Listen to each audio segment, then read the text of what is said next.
Now, where have we heard this before? Last night in Seattle, the Boston Bruins had a third period lead, and then they ended up losing in a shootout. It's become quite a pattern for this team lately, dropping points. But really, what did we expect from the Boston Bruins in 2023-24? That's the big question that we'll tackle here today on a fresh episode of Locked On Boston Bruins. You're Locked On Bruins, your daily podcast on the Boston Bruins. Part of the Locked On Podcast Network, your team every day.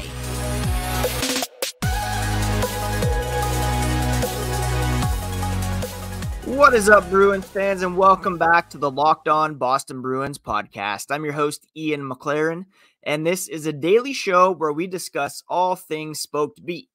Today is Tuesday, February 27th, and I want to thank you so much for making Locked On Bruins your first listen of the day. Free and available on your favorite podcast app and on YouTube. We are part of the Locked On Podcast Network, your team every day. And today's episode is brought to you by Sleeper. Download the Sleeper app and use promo code LOCKEDONNHL to get up to a $100 match on your first deposit. Terms and conditions apply. See Sleeper's terms of use for details. Our Boston Bruins are traveling home from a Western Conference road trip where, yes, they left many points on the table, blew some leads, lost in overtime, shootout. Begs the question, what did we expect from this team this season? We'll talk about that later after breaking down the game against the Kraken, as Bessie says hello here.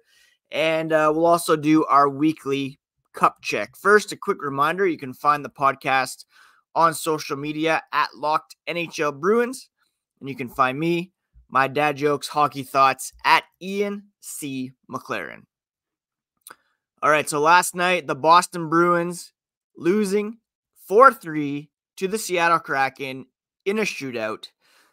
This was a game that they led in the third period.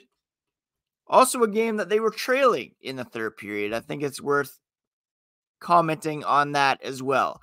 They had a 2-1 lead heading into the third thanks to David Pasternak's 37th and 38th goals of the season. Vince Dunn and Oliver Bjorkstrand scored in the third to put the Kraken up 3-2. And then with less than 3 minutes to go in the game, Charlie Coyle took advantage of a Jordan Eberle tripping penalty on David Pastrnak and scored his 21st from Pastrnak and Brad Marchand to tie things up. So there's a couple ways to look at this game. You could look at it as another blown lead where the Bruins are now, I believe, 25-1-8 after leading in the third period of the season, which is the highest amount of losses and a bottom five win percentage in that scenario. Or you could look at it as the Bruins playing their fourth road game on a Western Conference road trip. We're down in the third period. They came back and tied it up and eventually lost in a shootout, which is a bit of a coin toss skills competition to begin with. I'm choosing to look at the cup half full scenario here. The Bruins picking up a point. They got 5 of a possible 8 points on this road trip. Winning in Edmonton, which is no small feat against an Oilers team that's very good, legitimate cup contenders. Yes, they were up in that one. Edmonton came back. Boston kept fighting, won in overtime. They lost 3-2 in overtime to the Calgary Flames. This too was a game in which they were actually losing heading into the third. It was our boy Charlie Coyle who tied things up, and then Kadri won it in overtime. The Vancouver game, they were winning 2-0, lost 3-2 in overtime. Again, Vancouver is a legitimate cup contender, and those things happen over the course of an 82-game season. The Bruins were up last night, then they were down, they tied things up, lost in a shootout. That's a string of 6 games in a row that have gone to extra time, 7 of their past 8, and they have lost the majority of those games.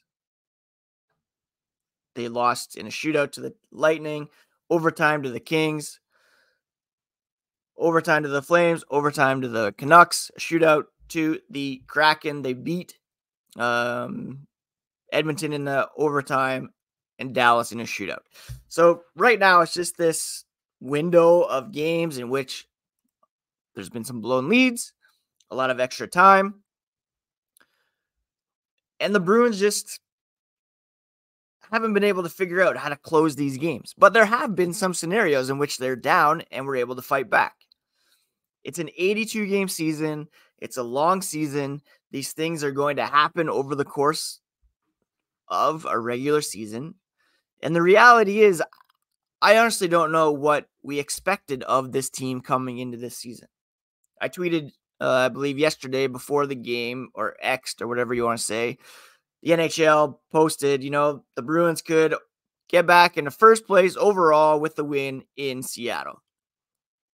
February 26th, in the first season in the post-Patrice Bergeron era, after having also lost David Krejci, this team is still tied for first overall in the NHL. Absolutely nobody expected that. Now, mind you, they are fifth, or tied for fourth, I should say, in point percentage with the Rangers, Jets, Panthers slightly ahead of them. We'll discuss that coming up here in the weekly cup check. But still, to even fathom that the Bruins are anywhere close to first place in what was supposed to be a transition season, they're relying on some value contracts in James Van Riemsdyk, Danton Heinen.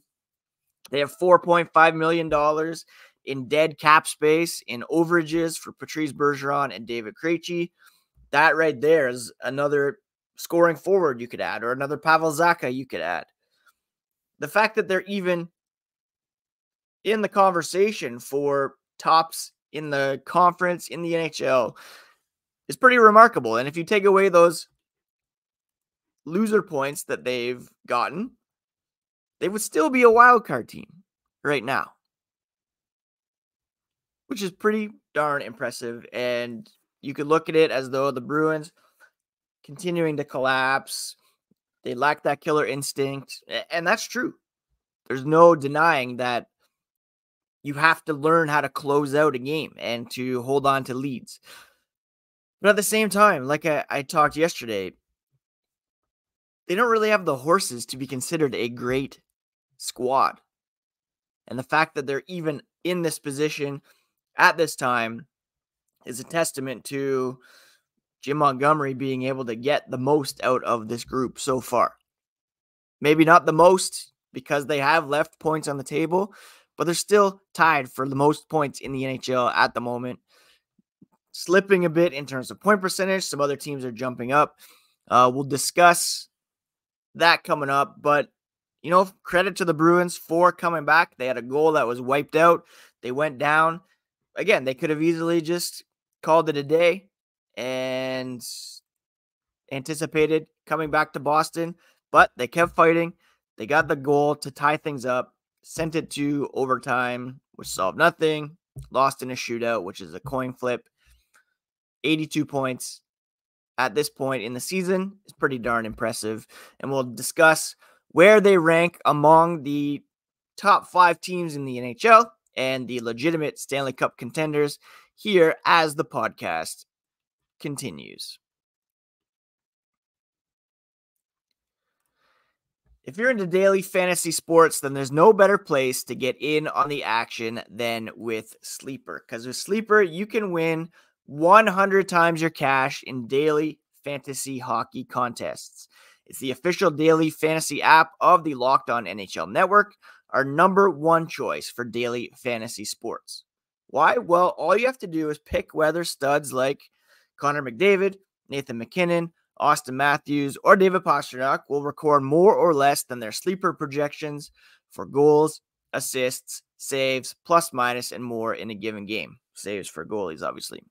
To win 100 times your bet on Sleeper, You need to correctly predict the outcome of 8 player stats. So win 100 times your money playing daily fantasy hockey with Sleeper. Use promo code LOCKEDONNHL and you'll get up to a $100 match on your first deposit. Terms and conditions apply. That's code LOCKEDONNHL. See Sleeper's terms of use for details and locational availability. Thank you so much once again for making Locked On Boston Bruins part of your daily routine. Free and available on your favorite podcast app and on YouTube. Speaking of YouTube, we recently launched the first ever national sports 24/7 streaming channel. It's called Locked On Sports Today, covering the top sports stories of the day with local experts, plus our national shows. You can also now find Locked On Sports Today on Amazon Fire TV in the free Fire TV channels app.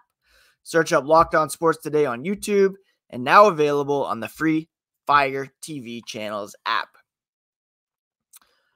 All right, we do our weekly cup check here on Tuesdays, which is where we look at the top 5 teams around the NHL and where the Bruins rank among them. And like I mentioned earlier, the Bruins are tied for first when it comes to total points, 82 through 60 games, which is good for a .683 point percentage, which is tied with Vancouver, better than anybody else. They do, however, lead the league in overtime or shootout losses.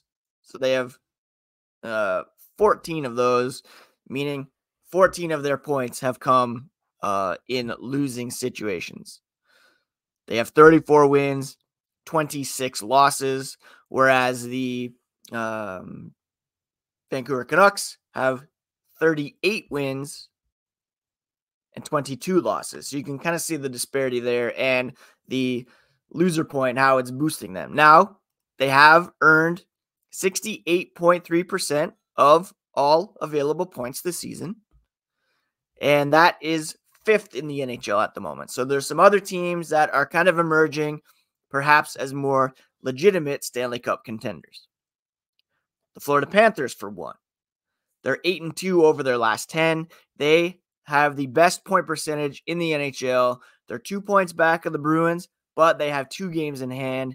They have a nice 69% point percentage at the moment, slightly better than the Winnipeg Jets, who are at 688, the New York Rangers at 686, and the Canucks and Bruins tied at 683. If you look at goal differential, the Bruins trailing Vancouver, who's at plus 52. The Florida Panthers are plus 51. Jets are plus 39. And the Bruins are plus 37. And over their last 10, the Bruins, among teams in the top 5, they've got the worst record over the past 10 games. 3-2-5. Vancouver's 4-5-1. Rangers red hot 9-1, although they lost their last game. The Jets are 6-4. They've won 3 in a row. Florida Panthers 8-2, and they're really coming on here as a team to beat. And again, I would not be surprised if some point soon they overtake the Bruins for top spot in the Atlantic and the Eastern Conference. Boston's underlying numbers are not very good either, which should give you an indication of the fact that, they're not among the best teams in the NHL this season, legitimately. And I don't think we should have expected that, which we'll touch on later. When it comes to shot attempt differential at 5-on-5, the Bruins rank 23rd, 47.58. They have allowed 2,938 shot attempts 5-on-5. They've taken only 2,667 to put it in real numbers. Shots at 5-on-5, the Bruins rank 22nd. So they're regularly being outshot at 5-on-5. When it comes to expected goals, things look a bit better for the Bruins. They rank 15th. So again, kind of middle of the pack when it comes to expected goals. Scoring chances, they're just above 50% at 5-on-5. They rank 18th. And when it comes to high danger scoring chances or high danger attempts, the Bruins rank 15th. So again, kind of middle of the pack. What has helped the Bruins all season long and why they are still second when it comes to PDO is a save percentage of 93.27 at 5-on-5, which is second only to the Winnipeg Jets. They're also getting some pretty good success scoring 5-on-5, despite being outshot and attempted quite regularly. They rank 6th in save percentage. Their PDO, which is adding up the save percentage and shooting percentage, is second right now at 102.8. And the belief is that, teams will generally level off at around an even 100. And you look at 17th place out of 32 teams, 16th place out of 32 teams, you have the Rangers and the Blues at an even 100. The best underlying numbers in the NHL right now, the Hurricanes, Panthers, Oilers lead the way in terms of shot attempts. Shots on goal, Kings at 1, Hurricanes, Oilers, Panthers. You can see a pattern there. Expected goals, Oilers, Hurricanes, Panthers. Those are the teams you probably want to look out for. High danger chances, Oilers, Panthers, Hurricanes. In the overall standings, the Oilers still trail a bit because they're looking to erase what was a very, very tough start. But they're coming on and probably the team to beat in the Western Conference, along with maybe the Jets. The Stars are very good. In the East, the Bruins are, going to have to face a gauntlet either way. If they fall to second, they'll have to play Toronto or Tampa, and then, let's say, Florida, then the Hurricanes or the Rangers, just to get out of the East. Would you put Boston ahead of the Rangers, Panthers, Hurricanes at the moment? Can they beat the Maple Leafs? Yeah, maybe. The Lightning, any team you face is going to be difficult in the Eastern Conference playoffs. And we saw last year, the Bruins just dominating the regular season. Florida kind of stumbled along, and we all know what happened in the playoffs. So as long as you get into the playoffs, anything can happen. But for us to expect greatness from this squad, I don't think that's a fair assessment. And I just don't understand getting mad about the Bruins at this point. They set the expectations high early this season that they were going to be a good team, and they are a good team. But are they among the true Stanley Cup contenders? Probably not. And we'll discuss what really is this team here coming up as the podcast continues.